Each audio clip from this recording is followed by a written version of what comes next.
नमस्ते प्यारे दोस्तों, कैसे हैं आप। मैं आपकी हिंदी अध्यापिका सुप्रिया लोखंडे जी। आज हम हमारी हिंदी की पाठ्य पुस्तक से पहली कविता का अध्ययन करने वाले हैं।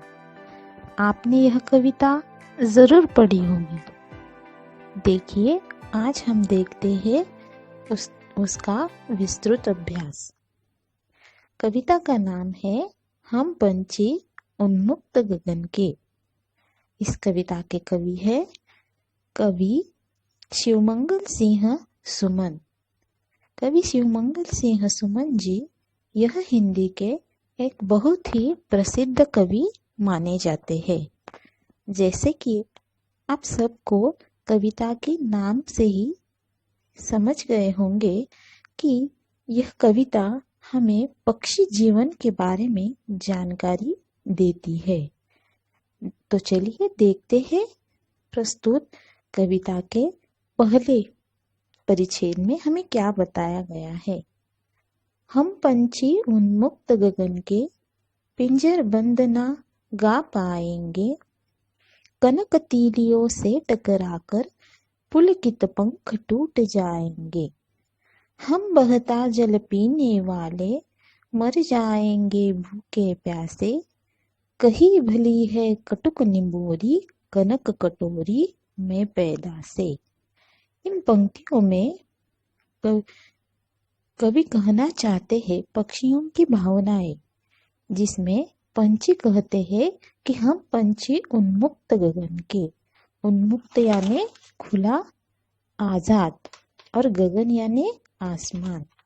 तो हम पंछी इस खुले आसमान में उड़ने वाले उन्मुक्त आजाद पंछी है, और इस पिंजरे में बंद होकर हम रह नहीं सकते हैं। पिंजर बंद न गा पाएंगे, हम इन बंद पिंजरों में अपना गीत नहीं गा पाएंगे। कनक तीलियों से टकराकर पुलकित पंख टूट जाएंगे। इसका अर्थ यह है कि खुले आकाश में उड़ने से उत्साह से प्रफुल्लित उनके पंख पिंजरे की सोने की सलाखों से टकराकर टूट जाएंगे।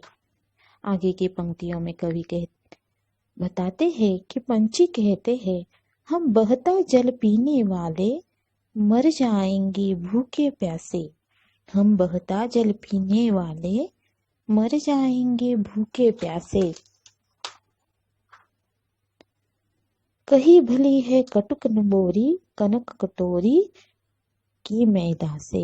यानी कि हम आजाद पंछी है, हमें नदियों का बहता हुआ जल पीना पसंद है। हमें इस सोने के पिंजरे में कैद होकर नहीं रहना है। इसमें रहकर हम भूखे प्यासे मर जाएंगे। हमें कटोरी में डाले हुए यह खाद्य पदार्थ या यह भोजन पसंद नहीं है। हमें तो खुले आसमान में उड़ते समय पेड़ों से मिलने वाली कटुक निंबोरिया खाना पसंद है। इस तरह से प्रस्तुत 2 परिच्छेदों में कवि ने उन्मुक्त पंछियों की भावनाओं को हमारे सामने प्रस्तुत किया है। इन्हें पढ़कर आप जान गए होंगे कि प्रस्तुत पंक्तियों में किस तरह से पंछियों ने अपने मन की स्वतंत्रता की भावना को व्यक्त किया है। तो इसे पढ़िए और ध्यान से पुनरावर्तन कीजिए। धन्यवाद।